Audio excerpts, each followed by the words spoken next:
Hey everybody, good afternoon. It's Ben Capozzi with Broad Shoulders Farm in beautiful Halifax County, Virginia, USDA Grow Zone 7.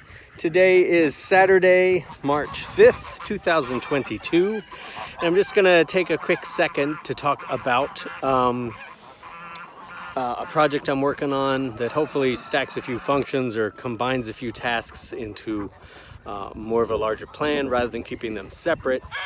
And that is the Duck Muckery, I'm calling it. So let me flip the camera around and I'll talk about it here real quick. All right, so what is the Duck Muckery? Well, it's a place, sorry, there's a mating going on over there. If you've never seen geese do it, that's geese doing it. Okay.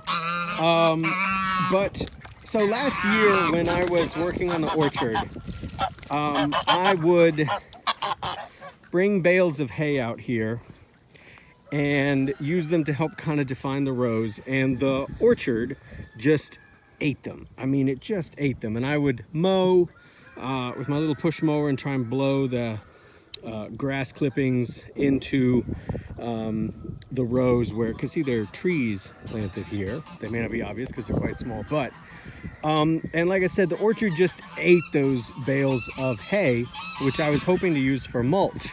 So this year, if you've seen some of my other orchard videos, you know that I have tons and tons of slash and other tree cutting material that I'm using to really define the rows this time. So I'm laying it down kind of thick.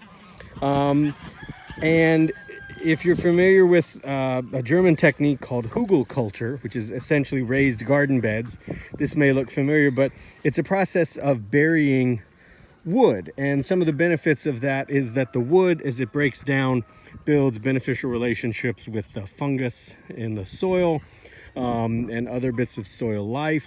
But for the wood to break down, it needs contact with the soil, with the earth. And so I basically already had a pretty thick layer of mulch down here last year, mulched hay that got eaten by the orchard, and now I'm piling this wood on top to help make the rows more defined, but I still need to get them in contact with the earth. Well, my idea for that comes from the fact that I come out here every day and change the water for the ducks and the geese, and they make a huge mess, and they make all these giant puddles, which you see, and they take this otherwise very dry area out in the farm with practically no tree coverage, and it gets mucky, which is great because I can bring in bales of straw, and I'm gonna eventually start working on a little structure here, some kind of a covered shed structure where I can bring and store extra bales of hay out here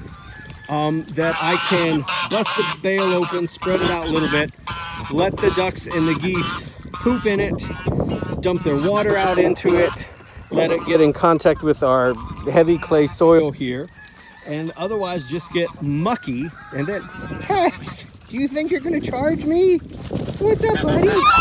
I know it's mating season. Everybody's a little bit on edge this time of year. But I can let the ducks and the geese and the waterfowl make this nasty and fill it with organic matter, kind of supercharge it quickly, and then I can come out here with my wheelbarrow and my hay fork and just scoop some of this up and start carrying it out to the orchard and throwing it on top of that brush and the slash. And I think in that way I can build up my rows with organic matter more easily than if I just left the wood uncovered, obviously, or last year when I just put the hay bales out here. So I'm trying to combine these two methods and get a product, a byproduct out of the fact that the waterfowl come out here every day. I dump out all their water because it's nutrient-rich water, because like you see, they're swimming in it, they're crapping in it, and I dump it out, and it makes our heavy clay soil here a little more muddy. And if I can mash some hay into that and then scoop it up later and put it out into the orchard, that gives me my soil contact with the wood, the lignin, to help start breaking it down. So I have this vague idea, but I think it's maybe got legs. So we'll see. I'll keep you posted, but that in a nutshell, like Austin Powers, this is me in a nutshell. Hey buddy, that is the idea for the Duck Muckery. And I can refine it a bit as we go along, but I think it's a good way to, like I said, make an actual useful product out of a process that's already happening here on the farm. So anyhow, if you're interested in more farm stuff, feel free to follow the channel. We always post more pictures on the Facebook and Instagram page, which you can follow us at Broad Shoulders Farm. Wherever you are, whatever you're up to, I hope you're having a fantastic time, and everybody that you know, excuse me, that you know and care for is safe. And I will catch up with you folks later. Questions, concerns, helpful critique are always welcome. Take care. Bye-bye.